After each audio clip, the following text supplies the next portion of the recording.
ओम नमो भगवते वासुदेवाय। ओम नमो भगवते वासुदेवाय। ओम नमो भगवते वासुदेवाय। ओम अज्ञानतिमिरिनाथस्य ज्ञानाञ्जनशलाकया चक्षुरुन्मिलितं येन तस्मै श्रीगुरवे नमः। श्रीचैतन्यमनोभीष्टं स्थापितं येन भूतले स्वयं रूप कदा मह्यं ददाति स्वपदान्तिकम्। वन्देऽहं श्रीगुरु श्रीयुतपदकमलं श्रीगुरु वैष्णवांश श्रीरूपं सागरजातां सहगना रघुनाथान्वितं सजीवं साद्वैतं सावधूतं परिजनसहिता कृष्णचैतन्यदेवं श्री राधा कृष्ण पादान् सहगना ललिता श्री विशाखान्वितांश्च नमो विष्णुपादाय कृष्ण पृष्ठाय भूतले श्रीमते भक्तिवेदांत स्वामिनिति नामिने।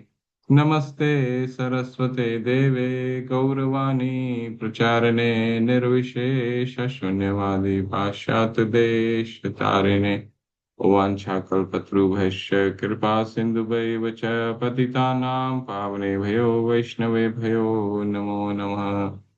नमो महावदानाय कृष्ण प्रेम प्रदायते कृष्णाय कृष्ण चैतन्य नामने गुरितशे नमः। हे कृष्णा करुणा सिंधु दीनबंधु जगतपते गोपेश गोपिका कांत राधा कांत नमस्तुते ताप्त कांचन गौरांगी राधे वृंदावनेश्वरी वृषभानुसुते देवी प्रणमामि हरिप्रिये।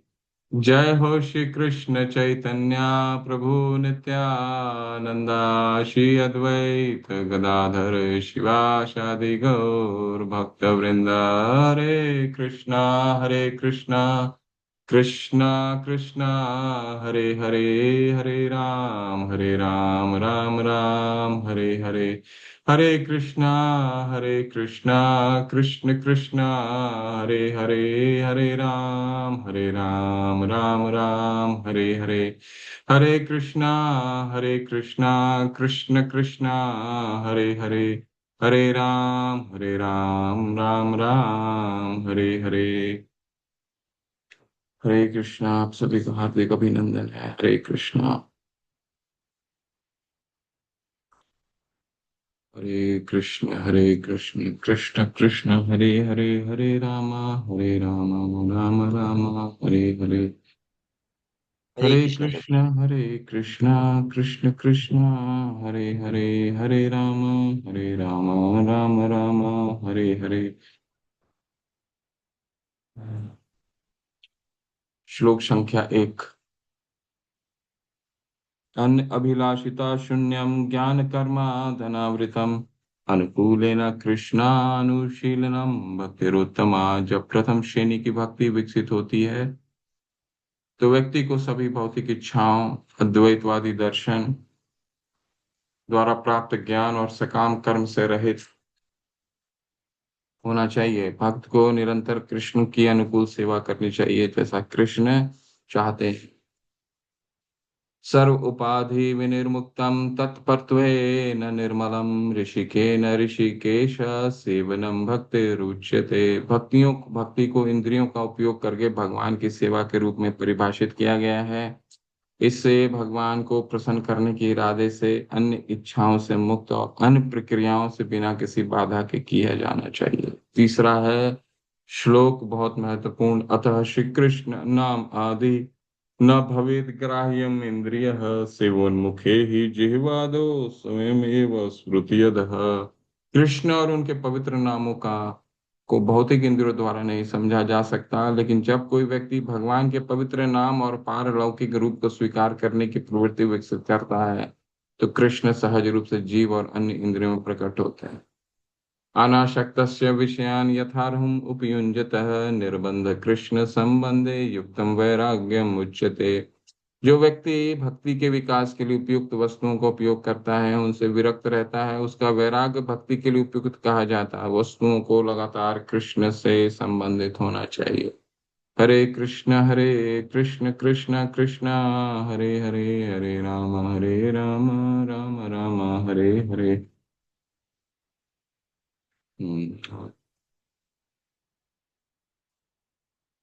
हरे हरे कृष्ण कृष्ण कृष्ण हरे हरे राम।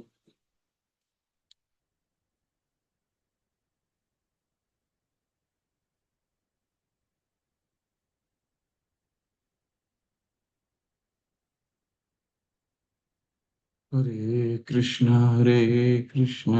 कृष्ण कृष्ण हरे हरे, हरे राम राम राम हरे हरे।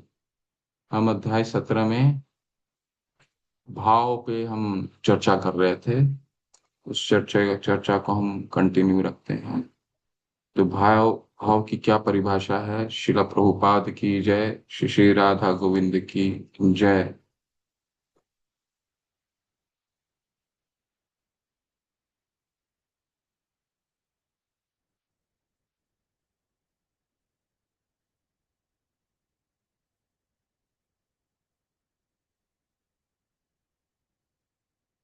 हाँ, भाव की क्या परिभाषा है?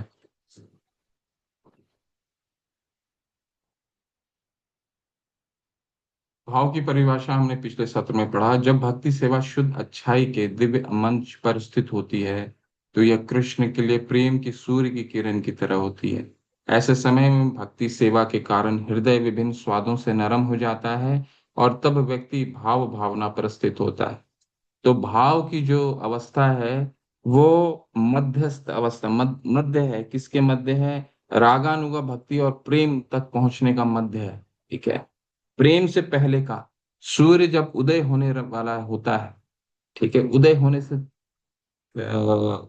से तुरंत पहले की जो वो स्थिति रहती है, जो सूर्य का जिस तरह की रोशनी होती है, उसे भाव कहते हैं। ऐसा चैतन्य चरित्रामृत में तुलनात्मक रूप से भाव की स्थिति को बताया गया है। ठीक है।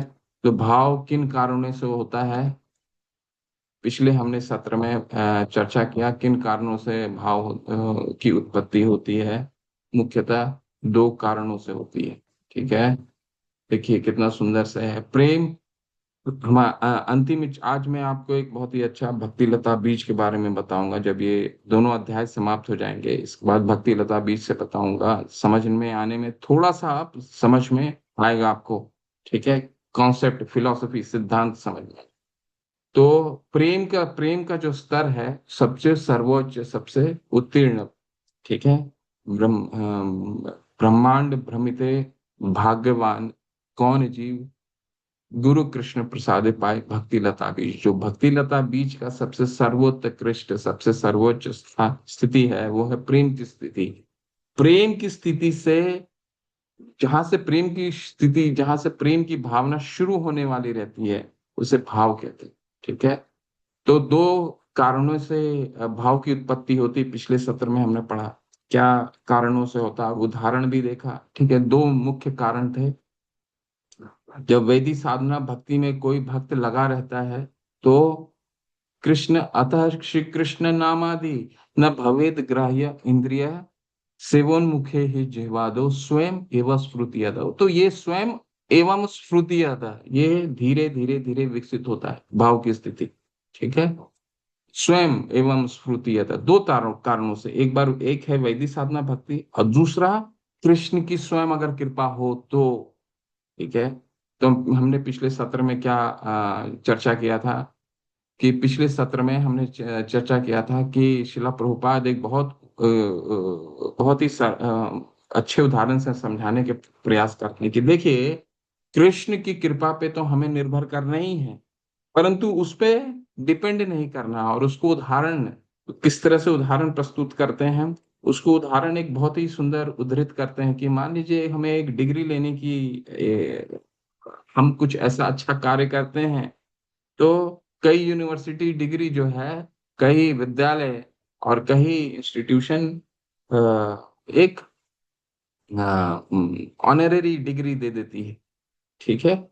तो क्या उस तरह की डिग्री पे हमें, अगर किसी डिग्री को लेना है हमें, तो उस तरह की हमें उस पे निर्भर करना चाहिए कि अपना निरंतर जो पठन होता है वो पठन करके हम भगवान की कृपा प्राप्त कर सकते हैं। दो तरीके से, या फिर एक स्टूडेंट ऐसा कार्य करे कि यूनिवर्सिटी उसको ऑनरेरी डिग्री कर दे। जैसे कई भौतिक जगत में कई लोग अच्छा कार्य करते हैं, कई क्षेत्र में अच्छा कार्य करते हैं, तो यूनिवर्सिटी उनको पीएचडी की डिग्री दे देती है। हो सकता है व्यवसाय के क्षेत्र में हो सकता है खेल के क्षेत्र में हो सकता है बहुत सारे क्षेत्र होते हैं।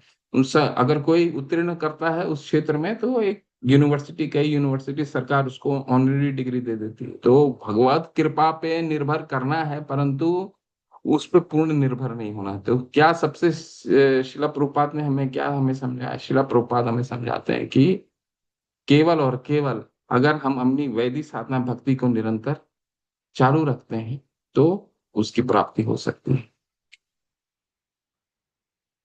और फिर हमने क्या चर्चा किया कि इसी देह में, हमारे देह में दो देह होते हैं। ठीक है, कौन सा? एक तो भौतिक देह है और एक दूसरा है सिद्ध देह। ठीक है, सिद्ध देह का क्या मतलब होता है? पिछले सत्र में हमने चर्चा किया। भगवत गीता में भी शिला प्रभुपाद के अच्छे से तात्पर्य आप पढ़ेंगे। अध्याय संख्या 14, श्लोक संख्या 26 में शिला प्रभुपाद जब अर्जुन प्रश्न पूछते हैं, अर्जुन का प्रश्न होता है कि जो भगवान मुझे ये बताइए कि जो गुणातीत हो जाता है, 14 अध्याय क्या है? 14 अध्याय में भगवान हमें 3 गुणों के बारे में बताते हैं। ठीक है, जो गुणातीत, तो अर्जुन का अंतिम में प्रश्न होता है 25वां 24वां श्लोक में अर्जुन प्रश्न करते हैं, 22वें श्लोक में अर्जुन प्रश्न करते हैं कि जो गुणातीत हो जाता है, जो गुणों को पार कर जाता है, वो किन लक्षणों से जाना जाता है? वो तो हमारे बीच ही रहता है, गुणातीत व्यक्ति भी, हम तो नहीं पहचान पाते हैं। ठीक है, तो अर्जुन बहुत हमारे लिए बहुत अच्छे प्रश्न करते हैं कि कैसे उनको पहचाना कैसे जाए। दूसरा, उनका आचार विचार कैसे होता है, वो दूसरे के साथ कैसा आचार विचार करते हैं, ऐसे ऐसे गुणातीत व्यक्ति किस तरह से आचार विचार करते हैं, दूसरे लोग से कैसे इंटरेक्ट करते हैं, कैसे आचार विचार होता है। और तीसरा सबसे महत्वपूर्ण प्रश्न है कि गुणातीत कैसे हों, एक गुण को कैसे पार किया जाए। एक गुण को पार करने के लिए फिर 14-26 में शिला प्रभुपाद भगवान हमें बताते हैं, माम चाहिए अव्यभिचारेण। सिर्फ एक ही तरीके से गुण को पार किया जा सकता है कि अव्यभिचारेण, यानी कि आ, किसी भी स्थिति में भक्ति करना, अविचल। अविचल शब्द का इस्तेमाल किया है। माम चाहिए अव्यभिचारेण भक्ति योग न सेवते।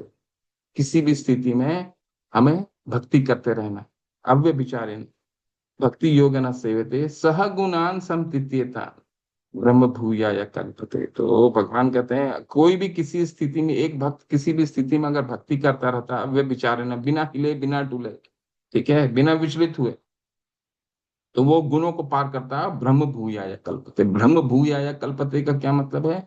वो उसी देह में 3 गुणों को पार कर जाता है। ठीक है, तो शिला प्रभुपाद हमें ये बताते हैं कि ठीक है, ये शरीर त्यागने के बाद तो गोलोक धाम तो जाओगे, वो तो अलग है। वो तो शिला प्रभुपाद बताते हैं अगर नियमों का पालन करोगे, सतोगुण में रहोगे, तो ये गुरु फिर हमें वो मार्गदर्शन देते हैं गोलोक धाम में जाने के लिए। लेकिन वो तो ये शरीर त्यागने के बाद, इस शरीर में रहते हुए भी शिला प्रभुपाद ने बोला है कि हम सिद्ध पुरुष हो सकते हैं। उस सिद्ध पुरुष के लिए क्या है? सहगुणा संतित्यतान ब्रह्म भूयाय। तो ये शरीर दो तरीकों, शरीर में दो शरीर की तरफ से देख सकते हैं। एक, जब ये साधक के रूप में साधना करता है, ठीक है, 16 माला करता है, सुबह उठता है 16 माला करता है, जब तक उसको भौतिक देह से पहचान, तब तक वो उसको कार्यकारी यानी कि साधना देह कहा जाता है। जैसे ही सहगुणान समतित्यतान हो जाता है, ये वो गुणों को पार कर जाता है, तो वो फिर सिद्ध अवस्था में पहुंच जाता है। सिद्ध अवस्था की क्या लक्षण है, वो विस्तार से आप 22, 23, 24 श्लोक पढ़िए, 23, 24, 25, 14 अध्याय। ठीक है। वो अविचल रहता है, किसी भी सुख दुख में समान भाव रहता है। देखिए, जब तक साधना देह में रहेंगे तब तक ये सब मुश्किल है, सुख दुख हमें सताएंगे ही। ठीक है।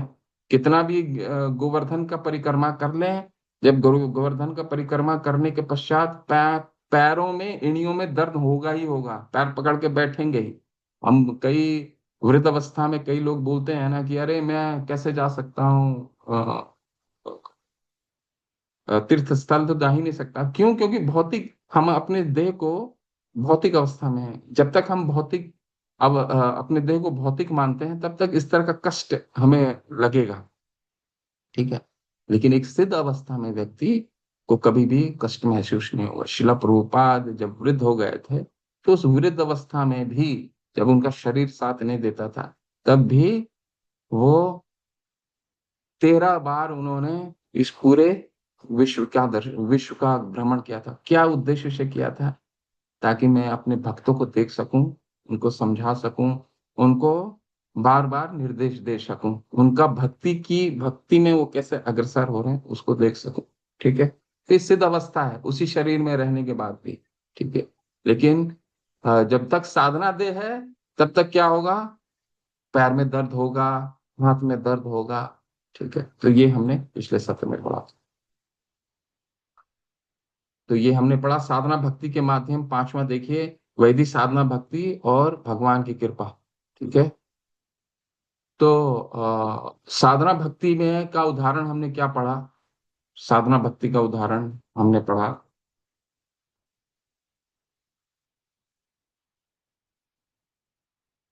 मैं आपको एक भक्ति लता बीज दिखाता हूँ, फिर आपको समझने में बहुत ही आसानी होगी।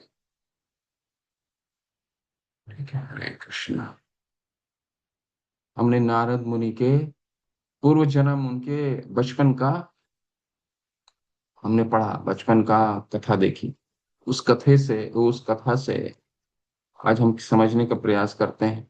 आज कोशिश करता हूं मैं कि आपको भाव भी समझाऊं और प्रेम भी समझाऊं। फिर कुछ कुछ मुख्य बिंदु हम 3 अध्याय से पढ़ के आज ये भक्ति रसामृत सिंधु को समापन की कोशिश करेंगे। नहीं तो हम कल आधे घंटे में सुसमाप्त।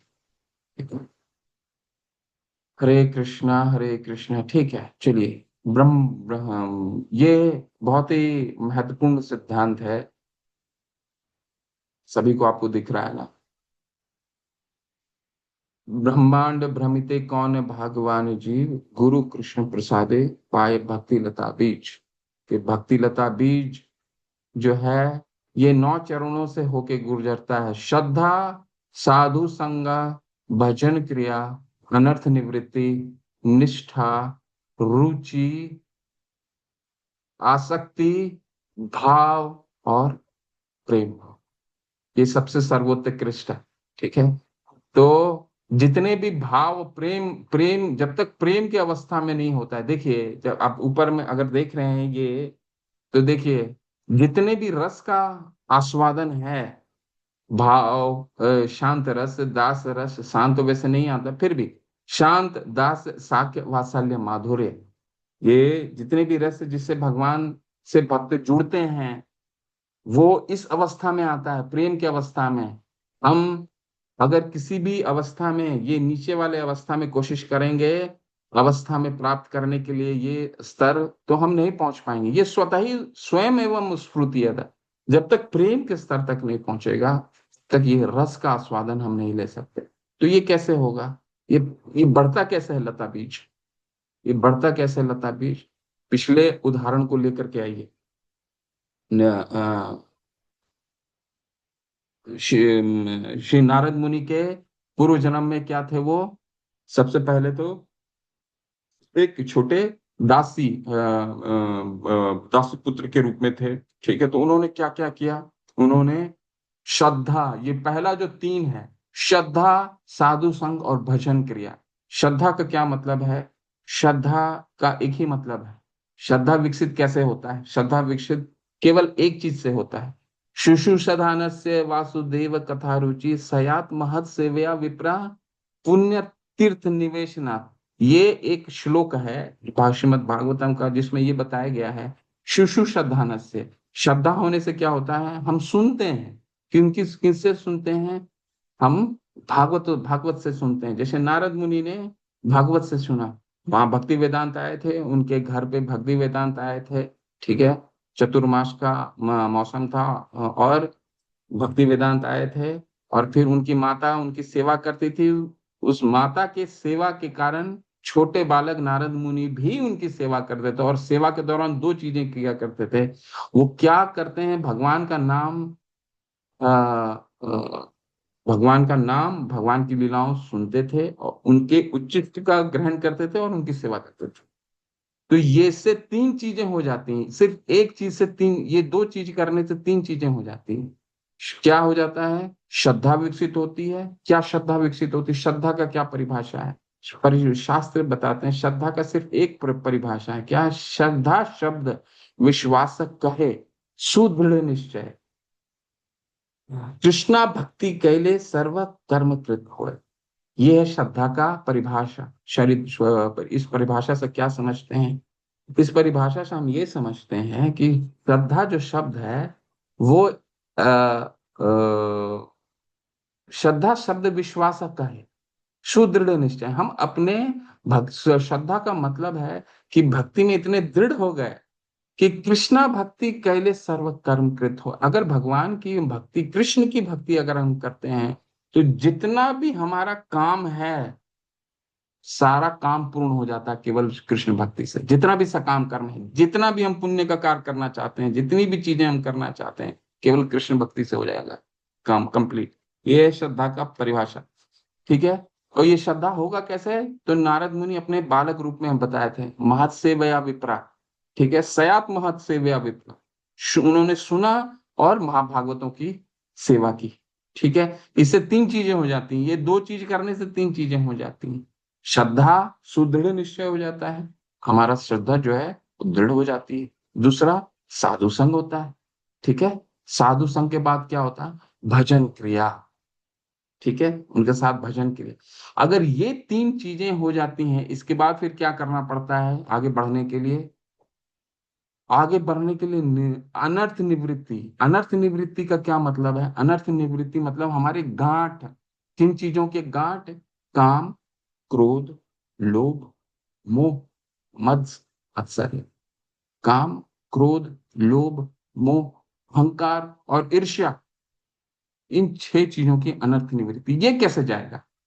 श्रद्धा तो विकसित हो गई, अगर हमने महाभागवतों की सेवा की, और भगवान के भक्तों की सेवा की, और भगवान के भक्तों से उन भगवान के लीलाओं का श्रवण किया, तो श्रद्धा, साधु संग और भजन क्रिया तो हो गया।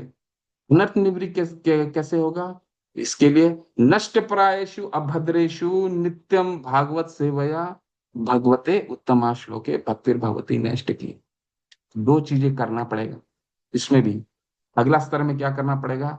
ये अनर्थ निवृत्ति निवृत्ति के स्तर पे दो चीजें करनी पड़ेगी। क्या करनी पड़ेगी? भागवत की सेवा करनी पड़ेगी। ये तो नीचे भी करना पड़ेगा, ऊपर भी करना पड़ेगा।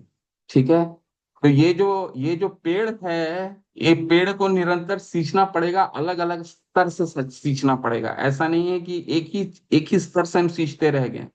क्या करना पड़ेगा? या इस अनर्थ निवृत्ति के स्तर पे आकर के, अगर उसमें दो चीजें और करनी पड़ेगी, भागवत की सेवा करनी पड़ेगी, और श्रीमद् भागवत का रोजाना पठन करना। इससे दो चीजें होंगी। इससे क्या होगा? दो चीजें, इससे क्या होगा? हमारे ग्रंथियां जो हैं वो भिदने लग जाएंगी। काम, क्रोध, लोभ, मोह, मद, मत्सर्य, ये कम होने लग जाए। ये ये अनर्थ निवृत्तियां कम होने लग जाएंगी। इसके बाद क्या करना पड़ेगा? अगर हम यही करते रहते हैं, तो ये बाद के जो दो स्तर आते हैं, निष्ठा। फिर भगवान ने बताया है ना, अर्जुन क्या प्रश्न करते हैं भगवत गीता में? अर्जुन प्रश्न करते हैं कि मैं तो, मुझे सब जब पहला अध्याय में चार बता देते हैं, चार कारण बता देते हैं, मुझे पाप लगेगा, मुझे अवांछित संतानें उत्पन्न होंगी, इनको मैं विजय की प्राप्ति करके किनको बताने वाला हूँ। ठीक है। फिर इतने वृद्ध जनों को देख करके, अपने सगे संबंधी को देख के विचलित हो गए, तो चार कारण उन्होंने बता दिया नहीं लड़ने का।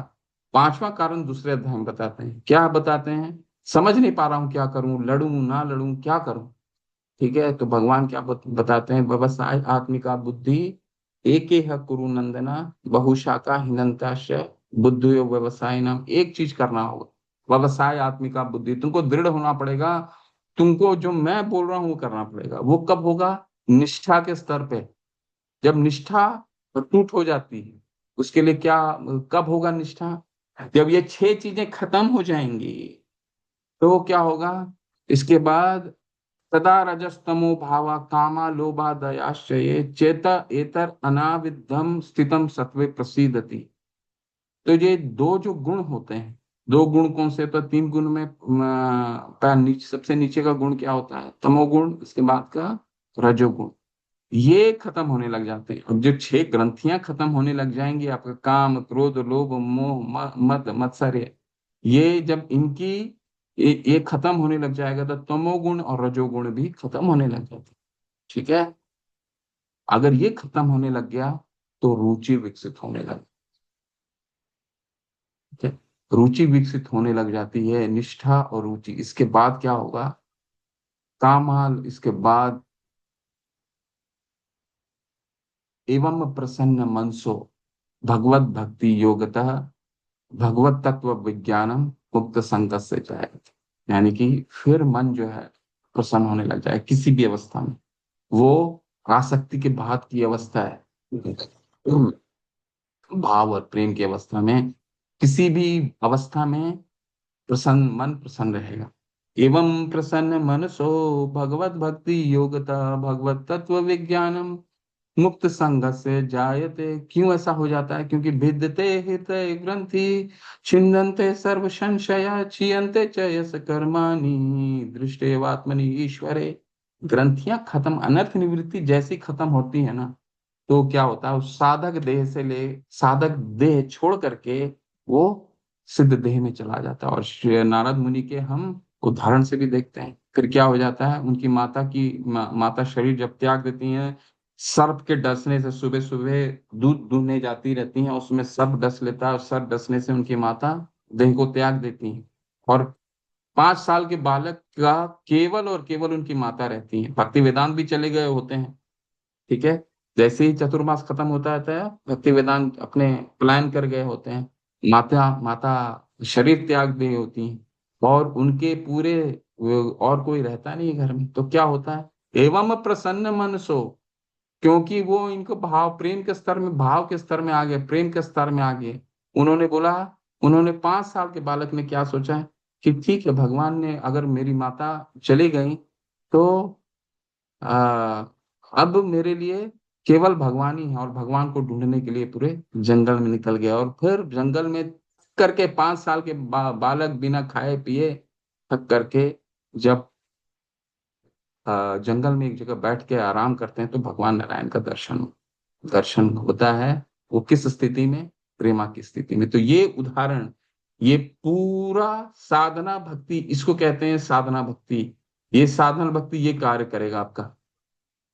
ठीक है। श्रद्धा, श्रद्धा साधु संग भजन क्रिया अनर्थ निवृत्ति, ये है पूरा चेन। इस चेन से लेकर के हम अगर साधना भक्ति जाता है, तो ये प्रेम के स्तर तक पहुंचते हैं। ठीक है। तो ये कॉन्सेप्ट, ये फिलॉसफी समझिए। इसके बाद फिर हम अभी अपने ग्रंथ पे चलते हैं।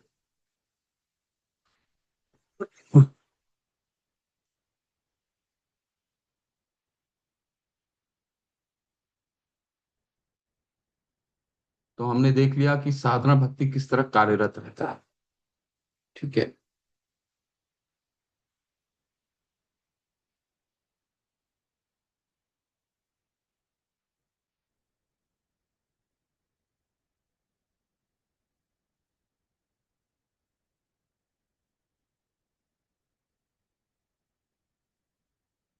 ठीक है। तो ये तो हमने देख लिया कि भाव भक्ति जो है वो दो तरीकों से हो सकता है। एक तो साधना भक्ति से, जिसका हमने पूरा प्रोसेस अभी देख लिया। ठीक है। शुद्ध भक्तों से सुनना, उनकी सेवा करना से पहला तीन स्तर पार होता है, श्रद्धा विकसित होती है, भजन क्रिया होता है, साधु संग होता है, भजन क्रिया होता है। ठीक है। ये करने के लिए क्या करना पड़ेगा? भागवतों से सुनना पड़ेगा, उनकी सेवा करनी पड़ेगी। ठीक। दूसरा, हमने देखा कि नित्यम भागवत सेवया, हमें श्रीमद् भागवतम का रोजाना पठन करना होगा, और भागवतों की सेवा करनी होगी, तो हमारी ग्रंथियां अनर्थ निवृत्ति चली जाती। ये चले जाने के बाद क्या होता है? तदा रजस तमो भावा, रजोगुण और तमोगुण कम होने लगते हैं, तो हमें निष्ठा और रुचि उत्पन्न होती है। निष्ठा रुचि उत्पन्न होने से हमारी आसक्ति उत्पन्न होती है। ठीक है। ये जो आसक्ति है, इसे रागानुगा भक्ति कहते हैं। ठीक है। रागानुगा भक्ति मतलब हो गया आसक्ति।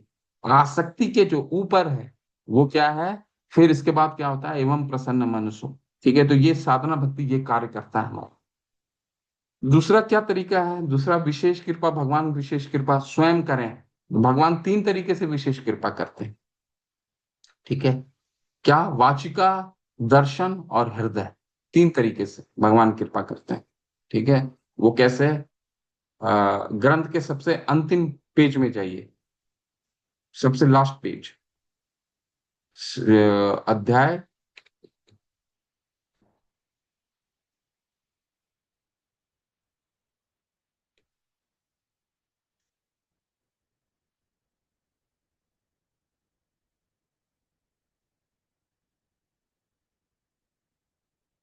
अध्याय 17 का सबसे अंतिम पेज चलिए।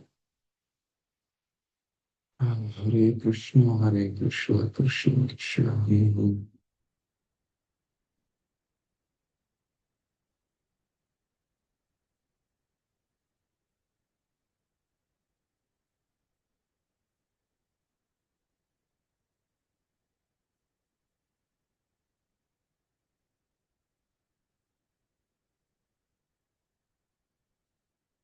वो हैंड रेस करके पढ़ना शुरू करें।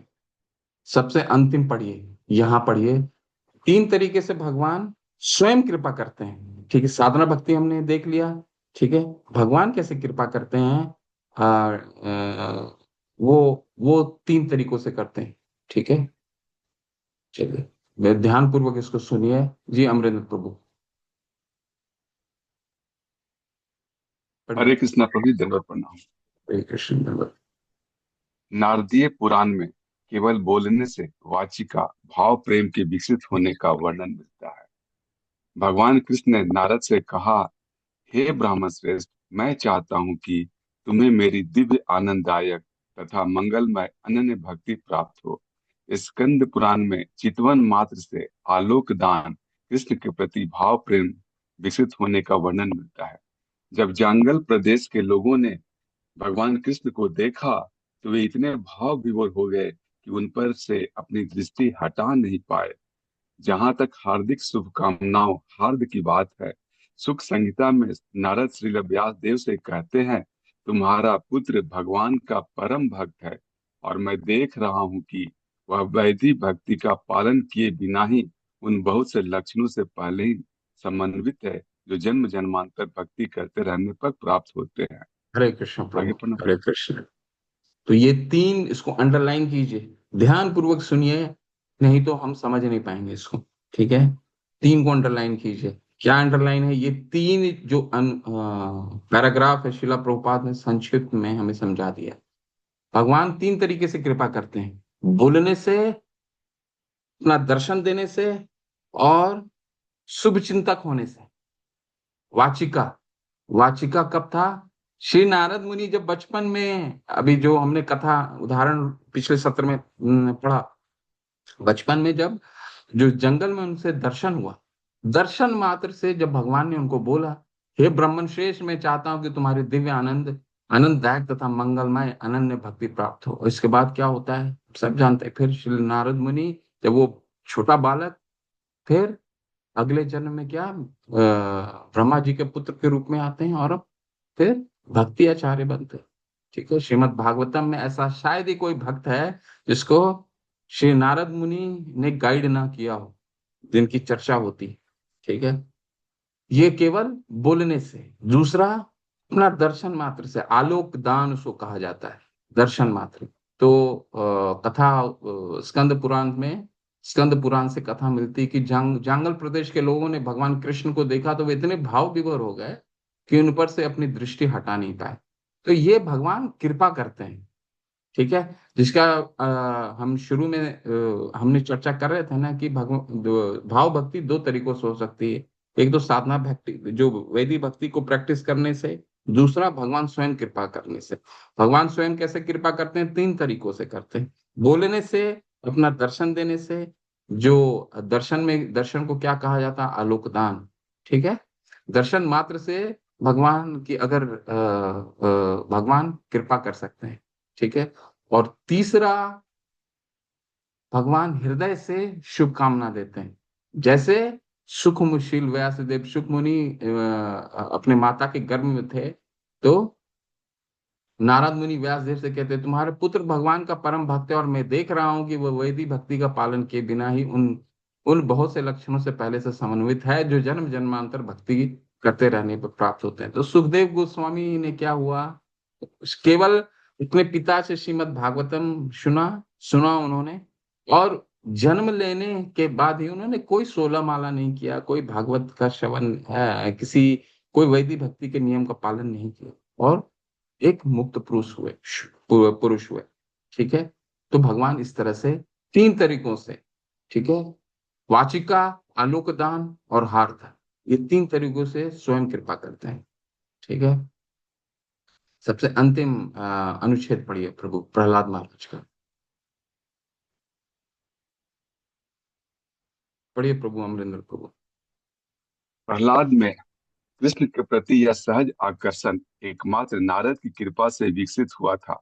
जब प्रहलाद महाराज अपनी माता के गर्भ में थे, तो नारद उनकी माता को भक्ति योग के विषय में दयावश उपदेश देते थे, और साथ ही वे यह चाहते थे कि गर्भस्थ शिशु भी उनके उपदेशों से लाभान्वित हो, क्योंकि भगवान के प्रामाणिक भक्त एवं महान पार्षद नारद प्रहलाद महाराज की मंगल कामना चाहते थे। अतएव उनमें महाभागवत के सारे गुण विकसित हो गए। यही सहज आकर्षण है। यह भगवान की विशेष कृपा से या नारद जैसे महाभागवत की विशेष कृपा से ही संभव है। हरे कृष्णा प्रभु धन्यवाद। हरे कृष्ण। तो भगवान विशेष कृपा किन्हीं भक्तों पे करते हैं, परंतु शिला प्रभुपाद हमें क्या गाइड करते हैं? शिला प्रभुपाद हमें समझाते हैं कि हमें भगवान की अनुकंपा पे तो विश्वास होना ही चाहिए, परंतु हमें वैदिक साधना भक्ति करते रहना चाहिए।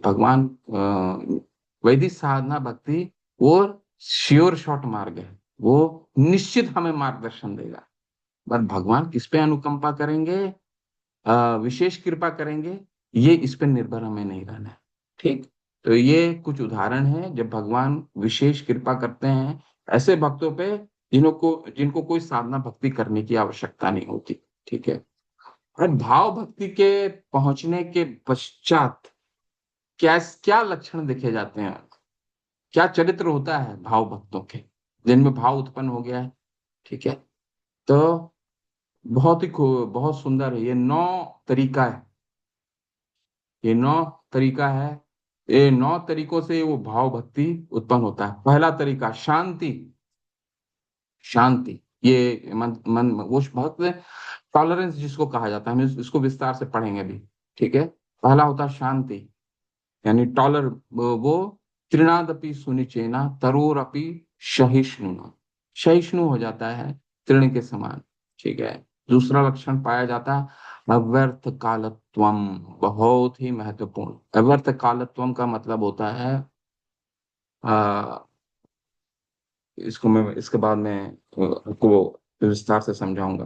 क्या चरित्र, किन 9 चरित्रों के, क्या भाव भक्ति उत्पन्न होने के पश्चात 9 तरीकों से जाने जाते हैं चरित्र। पहला शांति, टॉलरेट, तृणादपि सुनिचेना, सहिष्णु हो जाते हैं। दूसरा अव्यर्थ कालत्वम। अव्यर्थ कालत्वम का क्या मतलब होता है? समय का बिल्कुल पुवई नहीं करते हैं। व्हाट्सएप देखना, भक्तों के बीच में ही व्हाट्सएप करना, अव्यर्थ कालत्वम, मतलब समय की बर्बादी वो नहीं करते, भाव की अवस्था में वो नहीं करते। ठीक है। तीसरा इसलिए आप जितने भी हमारे मध्यम अधिकारी को देखते होंगे, हमारे शिक्षा गुरु को देखते होंगे, बहुत सारे कई लोग तो आपको आपके हाँ केवल मैं खुद ही देखता हूँ कि जो भक्ति में बहुत प्रगति कर रहे हैं, वो कभी भी आपको मोबाइल, किस तरह का मोबाइल रखते हैं जिसको बटन से कर करके फोन किया जाता है, पुराने वाले मोबाइल, वो आज भी वो रखते हैं। कोई व्हाट्सएप नहीं रखते, कोई सबका कोई, और रात को एक बार मेल चेक करते हैं, और कोई पूरे दिन में ये सब नहीं करता है। अव्यर्थ कालत्वम। तीसरा आता है विरक्ति। किस चीज की? भौतिक चीजों से विरक्ति। जैसे हमने आज पढ़ा ना कि इस भौतिक देह में रह करके ही वो विरक्त रहते हैं। चौथा आता है, चौथा स्टेप है आपको मान शून्यता, किसी चीज की मान अपमान से परे। ठीक है। तो शिला प्रभुपाद को जब प्रचार कर रहे थे, तो मॉन्ट्रियल में मॉन्ट्रियल में एक जो प्रवचन दे रहे थे, तो उनके बहुत ही क्लोज मिस्टर बैनर्जी थे, या मुझे याद नहीं आ रहा है उनका नाम, बट मिस्टर बैनर्जी ही थे। बहुत उन्होंने बुरा भला का, श्रील प्रभुपाद ने उनको कुछ नहीं कहा। ठीक है। तो जब परम पूज्य गोपाल कृष्ण स्वामी महाराज ने उनसे पूछा अगले दिन कि आपने उन्हें उत्तर क्यों नहीं दिया, तो श्रील प्रभुपाद ने सिर्फ एक ही चीज बोला। क्या बोला? कि जरूर मैंने कुछ इनके साथ किसी जन्म में कुछ गलत कार्य किया है, तभी इन्होंने इस तरह से मुझसे बात की, और इनको प्रसाद भी भिजवाया। तो इसका क्या मतलब होता? मान शून्यता, मान अपमान से परे। इसके बाद आता है आसबंधा। आसबंधा का मतलब होता है कि भगवान की कृपा पे निर्भर करना। ठीक है। तत्तेनुकंपा सुसमीक्ष्यमानो भुंजानेवात्मा कृतम विपाकम हृदवाग वपुर्भि विदधन नमस्ते जीवे तयु मुक्ति पदे सदाय भाग। कुछ भी नहीं था शिला प्रभुपाद का। झांसी में, झांसी के मंदिर में जब पहली बार भारत में वो स्थापना किया उन्होंने, संस्था को इलाहाबाद में रजिस्टर करा के आए। और जब उनको झांसी का मंदिर, झांसी का जो जहाँ पे उन्होंने अब मंदिर बनाने की सोची, वो मंदिर से जब वहां की राजनीति कर करके उनको निकाल निकाल दिया गया, उसी के दौरान उनका जो इलाहाबाद में जो छोटा सा बिजनेस था, उस बिजनेस में चोरी भी हो गया। जो बचे खुचे पैसे थे भौतिक जगत के, वो भी चले गए, और जो आध्यात्मिक जगत में वो स्थापित करना चाहते थे, वो भी चला गया हाथ से। तो खाली हाथ वापस घर गए। वापस जब घर गए, वापस घर जाने के बाद उनकी पत्नी ने पांडुलिपि, जो उन्होंने भगवत गीता की पांडुलिपि लिखी थी, वो भी बेच दिया। ठीक है। और वहां से फिर वो वो उनका अंतिम पड़ाव था। इसके बाद उन्होंने घर को त्यागा। तो तत्तेन अनुकंपा सुसमीक्ष मानो आसबंधा। आसबंधा का क्या मतलब है? पूर्ण भगवान पे निर्भर रहना। ठीक है। आसबंधा। समुत्कंठा। समुत्कंठा छठा आता है, समुत्कंठा। हम उसको विस्तार से भी धीरे धीरे उदाहरण से समझें, तुम, लेकिन मैं समझा दे रहा हूँ। समुत्कंठा, भगवान के अर्च विग्रह को भक्ति करने के लिए उत्साहित रहना। ठीक है। सुबह जल्दी उठना। आज मुझे 16 माला, मैं 6:30 से 7 बजे के करीब 16 माला कंप्लीट करूंगा, एक सिटिंग में ही कंप्लीट करूंगा। समुत्कंठा, उत्कंठित रहना, उत्साहात निश्चयात धैर्यात, उत्कंठित रहना, समुत्कंठा। ठीक है। इसके बाद आता है आसबंधा, समुत्कंठा, नाम गाने सदा रुचि। नाम करने में, भगवान का हरिनाम करने में केवल रुचि उत्पन्न होना। ठीक है? रुचि से करना, ये भाव के लक्षण हैं भाव भक्तों के। नाम गाने सदा रुचि। इसके बाद आता है आसक्ति तद्गुण आख्यान, यानी भगवान के लीलाओं का वर्णन करने के लिए उत्साहित रहना। जो थोड़ा बहुत भी पढ़े हैं अभी तक आपने जो भी पढ़ा है उसको किसी को बोलने के लिए उत्साहित रहना। ठीक है। और अंत में आता है प्रीति तद वसति स्थले। प्रीति तद वसति स्थले का मतलब है भगवान के धाम में वास करने के लिए उत्साहित रहना। तो ये 9 चरित्र पाए जाते हैं भाव भक्तों के। ठीक है। तो बहुत सुंदर है, इसको आप विस्तार से पढ़िएगा, हम बहुत ज्यादा विस्तार में तो नहीं जाएंगे, पर फिर भी आपको एक थोड़ा सा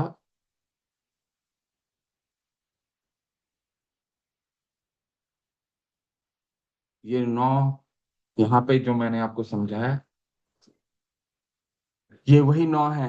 क्या है वो, भगवत भक्ति के अपने समय लगाने के लिए सदैव उत्सुक रहता है। अव्यर्थ कालत्वम, समय बर्बाद नहीं करना। जो भी छोटा सा समय मिले चैंटिंग कर लीजिए। किसी छोटा चैंटिंग कर लेना, 10 मिनट मिला चैंटिंग कर लीजिए, कर लेना है।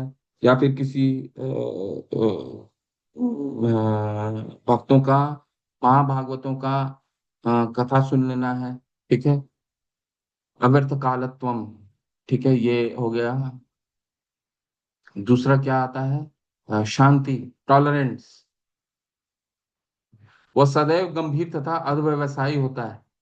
तीसरा था वह सारे भौतिक आकर्षणों से विमुक्त रहता है, विरक्ति। वह अपने कार्यों के बदले किसी प्रकार की भौतिक सम्मान की कामना नहीं करता।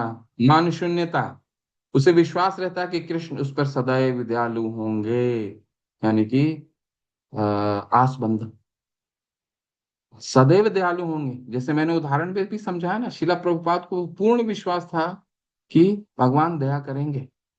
ठीक है, 40 वर्ष लगे, परंतु भगवान ने आस बंधन, इसको कहते हैं आस बंधन।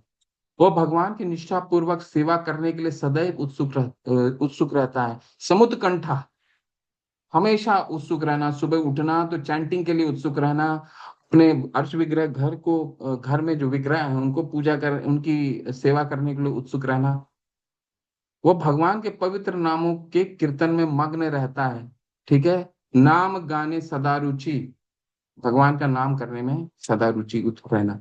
वो भगवान के दिव्य गुणों का कथन करने के लिए सदैव उत्सुक रहता है। ठीक है। आसक्ति तद्गुण आख्याने, जो थोड़ा बहुत भी सीखे हैं शिला प्रभुपाद ने बहुत सरल बना दिया है हमारे लिए कि अ, उन्होंने ये नहीं बताया है कि भगवान का प्रचार करने के लिए भक्ति शास्त्र करना जरूरी है, ऐसा उन्होंने नहीं बताया। उन्होंने बोला तुमने जितना अच्छे से सुना है, अच्छे से सुना है, वो दूसरे को जाके बताइए। ठीक है। क्योंकि भगवान को सबसे ज्यादा यही तो पसंद है। भगवान भगवत गीता में क्या बोलते हैं,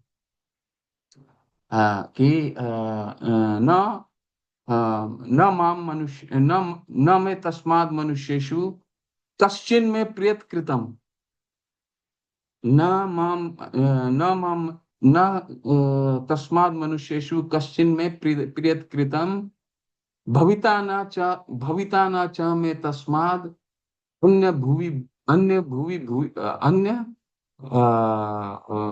प्रियतरो भुवि। जो मेरे संदेशों का प्रचार करता है, न में तस्मात मनुष्येषु, मनुष्य में उससे उससे प्रिय मेरा कोई नहीं है। कौन? जो मेरा संदेश का प्रचार करता है। न में तस्मात मनुष्येषु कश्चिन में प्रियत कृतम, मेरे से कोई प्रिय है ही नहीं। ठीक है। और न कोई होगा, ऐसा कहते हैं। अन्य भविता न च में तस्मात, अन्य ऐसा कोई होगा भी नहीं। प्रिय प्रिय प्रियतरो भुवि, मेरे इससे कोई बेहतर। इसीलिए जितना हम सुनते हैं उत्सुक रहना चाहिए बताने के लिए। और अंत में क्या है, वह ऐसे स्थान पर रहने प्रसन्न रहता है जहां भगवान ने लीलाएं की थी, मथुरा, वृंदावन या द्वारका। ठीक है। प्रीति तद वसति स्थले। ठीक है। तो स्थल में रहने का उसको चरित्र है उनका, अंतिम चरित्र है कि वो हमेशा उत्सुक रहते हैं।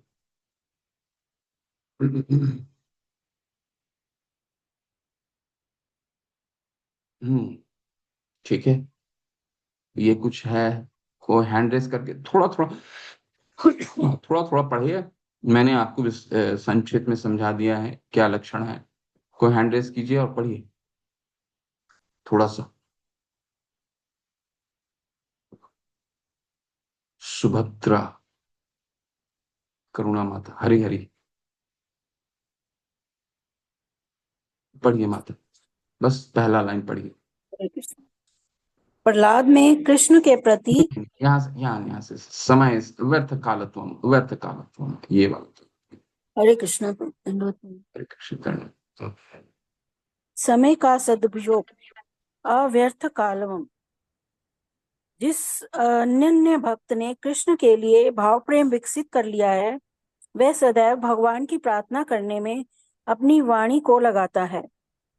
वह मन के भीतर कृष्ण का सदैव चिंतन करता है और अपने शरीर को या तो अर्च विग्रह के समक्ष नतमस्तक होकर नमस्कार करने में या अन्य किसी सेवा में लगाता है।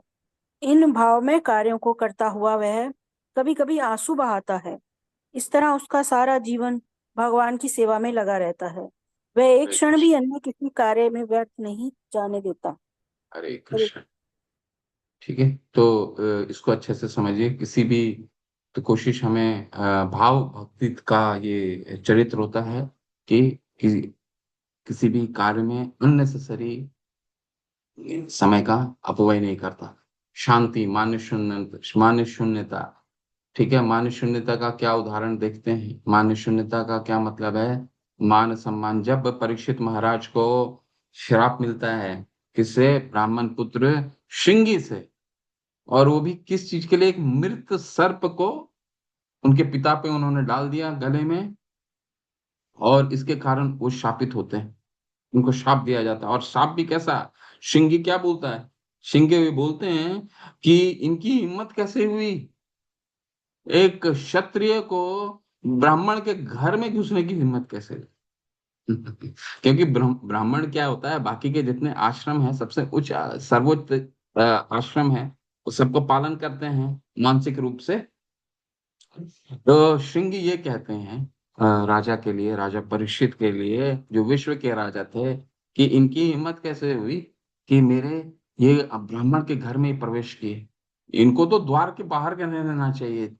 और अब श्रीमद् भागवतम पढ़िएगा तो उसमें बहुत ही कठोर शब्द का इस्तेमाल किया है श्रृंगी ने, कि जिस तरह एक कुत्ते मालिक के घर के बाहर रहता है, वैसे ही बाकी के आश्रम के लोग ब्राह्मण के घर के बाहर होने चाहिए।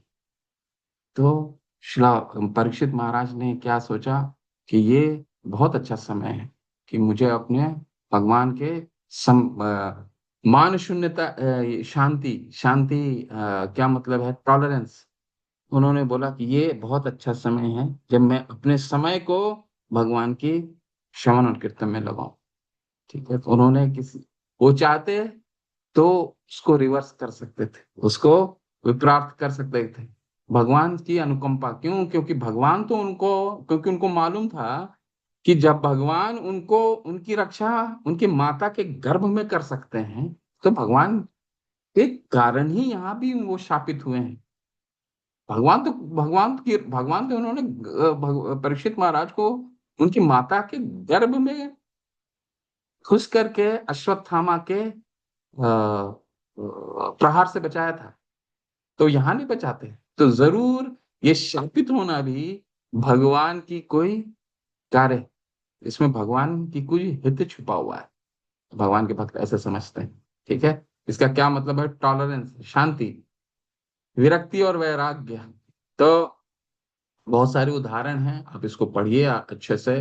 इन विरक्ति वैराग्य क्या क्या मतलब है? महाराजा महाराजा भरत वैराग्य के आदर्श उदाहरण प्रस्तुत करते हैं। उन्हें भौतिक जगत की सारी योग्य वस्तुएं प्राप्त थी, किंतु उनका उन्होंने उनका परित्याग कर दिया। इसका यह अर्थ होता है कि अपने आप को कृत्रिम रूप से पृथक रखने और अनुरक्ति के आकर्षणों से दूर रखने की को वैराग नहीं कहते। यदि ऐसे आकर्षण के रहते हुए भी कोई भौतिक अनुरक्ति से अनाकृष्ट रह सकता है, तो वह विरक्ति कहलाता है। बहुत सुंदर है। क्या है? विरक्ति का मतलब यह है नहीं किसी चीज को त्याग देना। विरक्ति का मतलब यह है कि उसके साथ रह के उससे आसक्त नहीं होना। शिला प्रभुपाद यहाँ पे बहुत सुंदर से समझा रहे। यदि ऐसे आकर्षणों के रहते हुए भी कोई भौतिक अनुरक्ति से अनाकृष्ट रह सकता है, तो वह विरक्ति कहलाता है। ठीक है। तो ऐसा कई उदाहरण हम अपने श्रीमद् भागवत में, परीक्षित महाराज स्वयं उसको उदाहरण है। ठीक है, महाभागवत जो सबको रह करके भी भगवान की। फिर अम्बरीश महाराज का ऐसा उदाहरण है। भरत महाराज का, महाराज भरत का ऐसा उदाहरण है। ऐसे कई, महाराज भरत क्या थे, भगवान की भक्ति के लिए सब कुछ वो विरक्त रहते थे। समुत्कंठा, समुत्कंठा का क्या मतलब है? मैं, देखिए, बिलमंगल ठालू, बिलमंग समुत्कंठा में एक बहुत सुंदर वर्णन आता है, उदाहरण बिल्व मंगल ठाकुर की। वो क्या कहते हैं, बिल्व मंगल ठाकुर, मैं वृंदावन के उस बालक का दर्शन पाने के लिए उत्सुकता पूर्वक प्रतीक्षा कर रहा हूँ, जिसका शारीरिक सौंदर्य सारे विश्व को मोहित करने वाला है। समुत्कंठा। तो हमेशा उत्साहित रहना, भगवान के हरिनाम करने के लिए उत्साही, समुत्कंठा इसको कहा था। ठीक है, भगवान के पवित्र नाम कीर्तन में अनुरक्ति, नाम गाने सदा रुचि। ठीक है, इसको भी हमने पढ़ लिया। ठीक है, कुछ और विशेष रहता है तो हम उसको पढ़ेंगे, नहीं तो आप उसको पढ़ सकते हैं। ठीक है। गुण आख्यान, भगवान के दिव्य गुणों का वर्णन यानी गुण आख्यान करने के लिए उत्सुक रहना। ठीक है।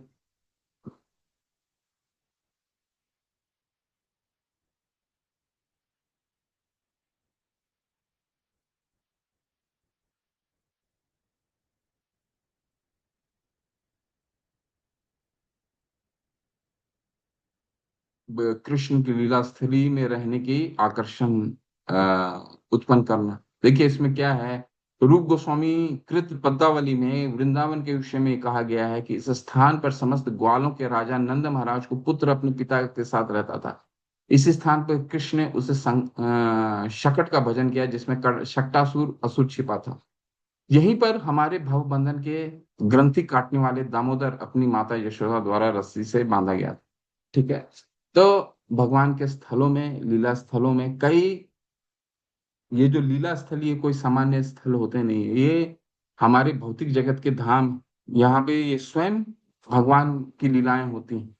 ठीक है। तो इसमें उत्कंठित होना, रहने के लिए आकर्षित होना, तो ये भी एक भाव भक्ति के चरित्र। ठीक है। तो इसके कई उदाहरण हैं, आप अच्छे से पूरे उदाहरण को पढ़िए। इसमें श्रील प्रभुपाद ने कई उदाहरणों का विस्तार से वर्णन किया है। ठीक है।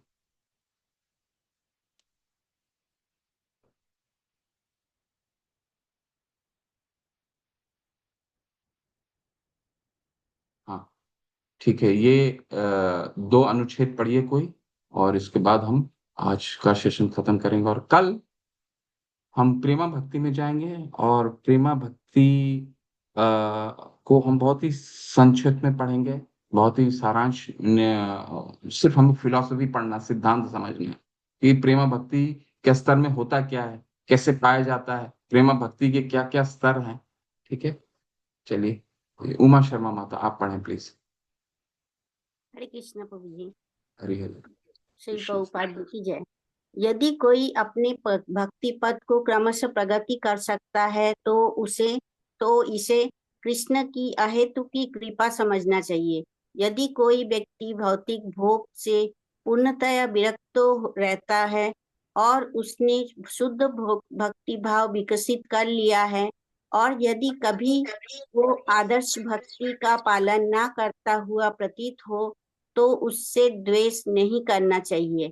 भगवत गीता में भी इसकी पुष्टि हुई है कि जिस भक्तों में भगवान की प्रति अविचल श्रद्धा एवं भक्ति है, और यदि वो कभी कभी शुद्ध भक्ति के लक्षणों से विपथ होता दिखाई पड़े, तो भी उसकी गिनती शुद्ध भक्तों में की जानी चाहिए।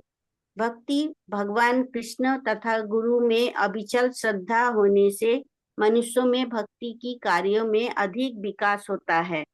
नृसिंह पुराण में कहा गया है, यदि कोई मनुष्य मनसा वाचा कर्मणा भगवान की सेवा करता है, किंतु यदि वो बाह्य रूप से किसी गर्हित कार्य में संलग्न रहता है, तो ये गर्हित कार्य उसकी दृढ़ भक्ति के प्रभाव से जल्दी ही नष्ट हो जाएगा। यहाँ पर दृष्टांत दिया गया है कि पूर्ण चंद्रमा में भी कलंक देखा जाता है, फिर भी पूर्ण चंद्रमा द्वारा बिखेरी गई चांदनी को रोका नहीं जा सकता। इसी प्रकार प्रचुर भक्ति के बीच रंच मात्र दोष को दोष नहीं गिना जाता है। कृष्ण के प्रति अनुरक्ति दिव्य आनंद है। असीम दिव्य आनंद के मध्य किसी भौतिक त्रुटि का एक धब्बा कोई महत्व नहीं रखता। हरे कृष्ण प्रभु जी। हरे कृष्ण। तो कितना सुंदर भी श्रील प्रभुपाद ने हमें समझाया कि भाव भक्ति में कोई भी भक्त अगर हमें अ, उसमें कोई दोष दिखता है तो उसमें हमें दोष ढूंढने की आवश्यकता नहीं। भगवान स्वयं भगवत गीता में हमें समझाते हैं। उसको क्या कहते हैं भगवान? साधुरेव समन्तव्य समय व्यवस्थितो हीश क्षिप्रम भवति धर्मात्मा शश्वत शांति निगच्छति कौन्तेय प्रति जाना ही न मैं भक्तिया प्रणश्यति। मेरे भक्तों का कभी नाश नहीं होता अर्जुन, और उनको हमेशा साधु समझना चाहिए। ठीक है, अगर उनसे कोई भक्ति में रहते हुए भी कोई, क्योंकि कोई भी तो दो तरीके के कार्य करता है। साधना इस देह में रह करके दो तरीके के कार्य होता है, बद्ध कार्य और नित्य कार्य। बद्ध कार्य मतलब अपने शरीर पालन करने के लिए कोई बद्ध कार्य करता है भौतिक जगत में, ठीक है, तो उसमें कोई भी गलती हो सकती है उससे। और गलती होने से भगवान कहते हैं कि उसको साधुरेव सम्मन्त, उसको साधु ही समझना चाहिए, उसमें कभी भी त्रुटि हमें नहीं ढूंढने की आवश्यकता है। ठीक है।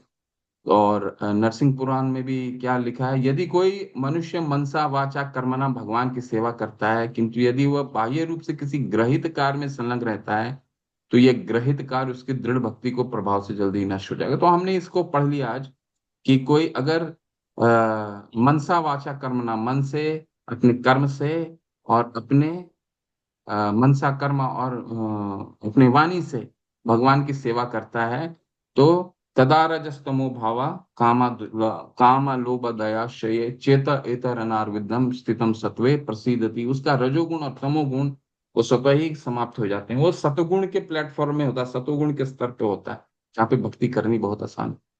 ठीक है। हरे कृष्णा। शिला प्रभुपाद की जय। रूप गोस्वामी पाद की जय। तो कल हम प्रेमा भक्ति देखेंगे आधा घंटा, और कोशिश करेंगे कि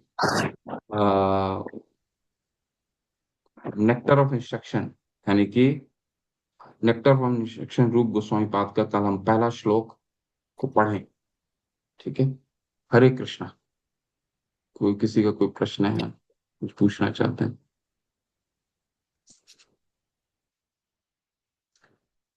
हरे कृष्ण कृष्ण कृष्ण हरे हरे हरे राम। जी अमरेंद्र प्रभु। हरे कृष्णा। हरे कृष्णा प्रभु जी, दंडवत प्रणाम।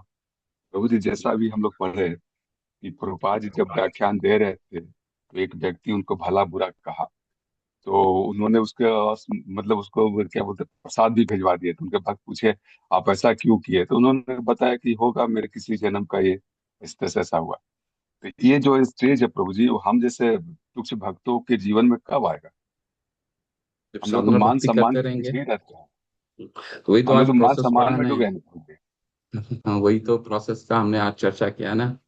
क्या करना पड़ेगा उसके लिए? भक्ति लता बीज का पूरा विस्तार से हमने उस स्तर को देखा कि शुरुआत का जो स्तर है, श्रद्धा का स्तर, हम वहीं फंसे रहते हैं ना। हम जैसे ही वहीं फंसे रहते हैं, श्रद्धा के स्तर पे ही फंसे रहते हैं। जैसे ही कोई समाचार आता है, देखिए आज की तारीख में समाचार बहुत ही कि इस्कॉन बेंगलोर ने केस जीत लिया, ऋत्विक अच्छा है कि गुरु परंपरा अच्छा है।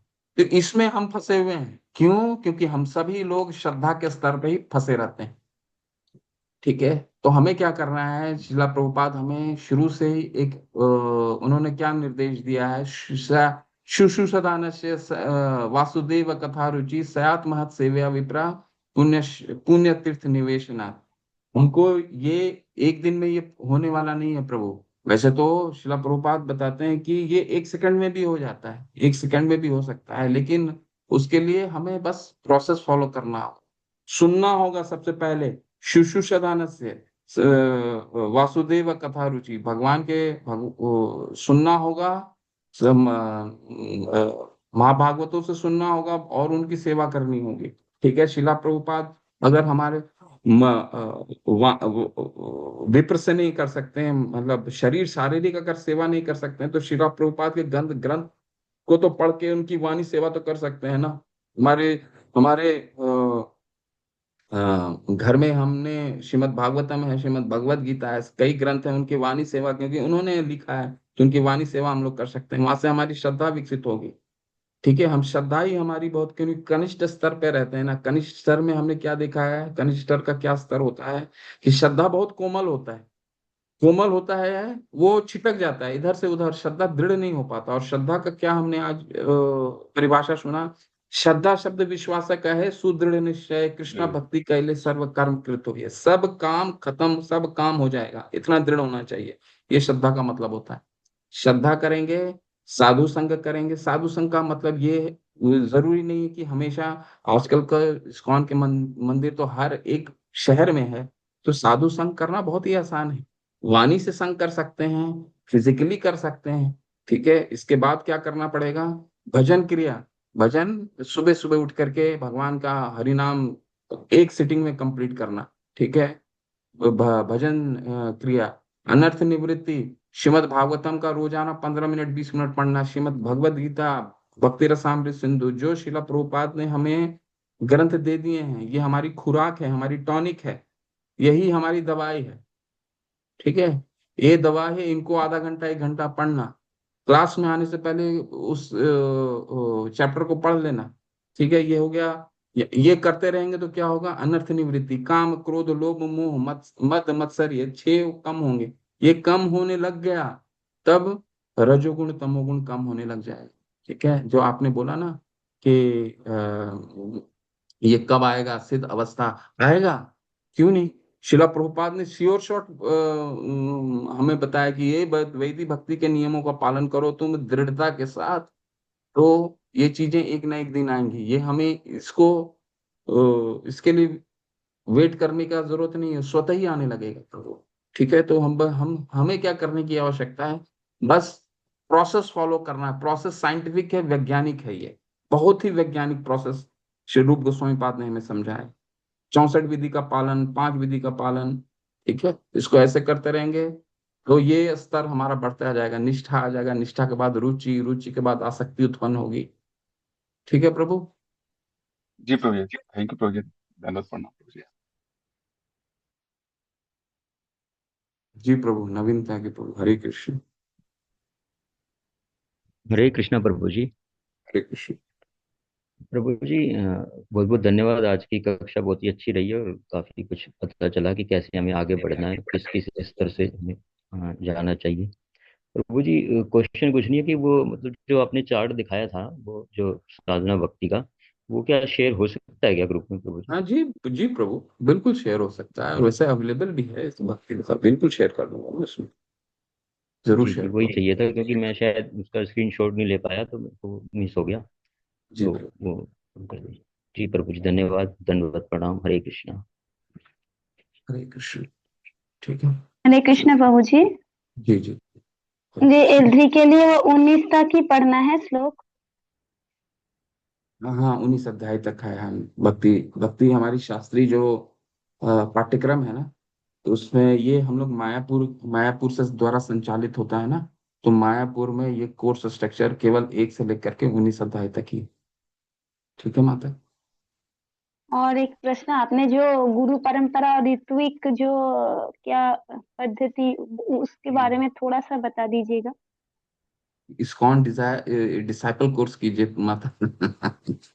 इस्कॉन डिसाइपल कोर्स कीजिए, इसमें विस्तार से इस पे चर्चा होती है। इसको दीक्षा लेने से पहले इस्कॉन डिसाइपल कोर्स होता है ना, आईडीसी, उसमें गुरु के विषय में विस्तार से पढ़ाया जाता है, कौन से गुरु हैं। ऋत्विक बहुत ही सरल से समझने का प्रयास कीजिए कि गुरु परंपरा हमारी जो वैदिक प्रणाली है, वैदिक प्रणाली बहुत ही एक एक लाइन में 2 लाइन में मैं समझा दूंगा। हमारी वैदिक प्रणाली क्या है, वैदिक प्रणाली है गुरु शिष्य परंपरा।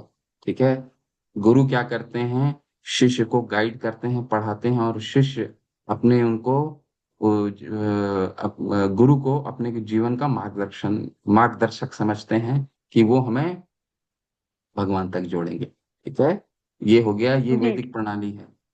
ठीक है, लेकिन क्या हुआ कि 70 के दशक में जब शिला प्रभुपाद काफी वृद्ध हो गए, बहुत वृद्ध हो गए, और तो उन्होंने कुछ लोगों को नियुक्त किया पूरे अपने संप्रदाय में, जीबीसी, इसको गवर्निंग बॉडी काउंसिल में नियुक्त किया कि वो मेरे बिहाफ में, मेरी उपस्थिति ना हो, क्योंकि हर जगह तो मैं नहीं जा सकता हूँ, तो मेरी अनुपस्थिति में वो मेरे बिहाफ में, मेरे मेरे जगह वो मेरे रिप्रेजेंटेटिव बन करके वो दीक्षा दे सकते हैं। लेकिन उनका कार्य बस ये होगा कि वो यज्ञ विधि पालन करेंगे, यज्ञ विधि करके वो शिला प्रभुपाद के बिहाफ में वो उनको माला देंगे, उनका नाम देंगे, उनके गुरु शिला प्रभुपाद ही। ठीक है, तो ये ऋत्विक तरीके से शिला प्रभुपाद, इसको ऋत्विक प्रणाली बोला जाता है कि कोई एक रिप्रेजेंटेटिव शिला प्रभुपाद के बिहाफ में वो दीक्षा देता है, इसको ऋत्विक बोला जाता है। ठीक है, तो आज वो अलग है, उस पर चर्चा नहीं करना है, मतलब हमारा इस पे अपने आप को डिस्कशन में नहीं डालना है कि, लेकिन मैंने आपको कॉन्सेप्ट, फिलोसफी, सिद्धांत समझा दिया कि हमें जानना भी जरूरी है दोनों चीजें क्या है, और ऋत्विक किसको कहा जाता है, गुरु परंपरा कौन सी है, और हम गुरु परंपरा ही फॉलो करते हैं, और सिर्फ इस्कॉन में हमारा गुरु परंपरा ही चलता है। ऋत्विक प्रणाली, वैदिक प्रणाली, ये शिला प्रभुपाद ने दिया था, क्योंकि उसकी वो उस समय की तत्कालीन व्यवस्था थी, शिला प्रभुपाद के शारीरिक कष्ट के कारण, क्योंकि वृद्ध भी हो गए थे, और इस्कॉन को स्प्रेड भी करना था, फैलाने भी था, तो भक्त तो चाहिए ना, भक्त तो चाहिए, तो इससे उन्होंने ये उपाय उस समय के लिए किया था। अब किसी कारणों से, वो बाद की बात है, वो सब चर्चा नहीं करेंगे, किसी कारणों से वो हुआ, बट हमारा, हमें क्या करना है, हमें उस पर बिल्कुल ज्यादा फिलोसफी जानना है, और हमारी श्रद्धा डगमगाए नहीं, इसलिए हमें ये करते रहना जो शिला प्रभुपाद ने हमें समझा। ठीक है माता। जी, धन्यवाद। हरे कृष्णा। हरि हरि। भगवान शाकल पत्रुभ्यश्च कृपा सिन्धुभ्यैव च पतितानां पावनेभ्यो वैष्णवेभ्यो नमो नमः। अनंत कोटि वैष्णव वृंद की जय, शिला प्रभुपाद की जय, रामाचार्य श्री हरिदास ठाकुर की। निताय गौर प्रेमानंदे, हरि हरि हरि बोल। हरे कृष्ण।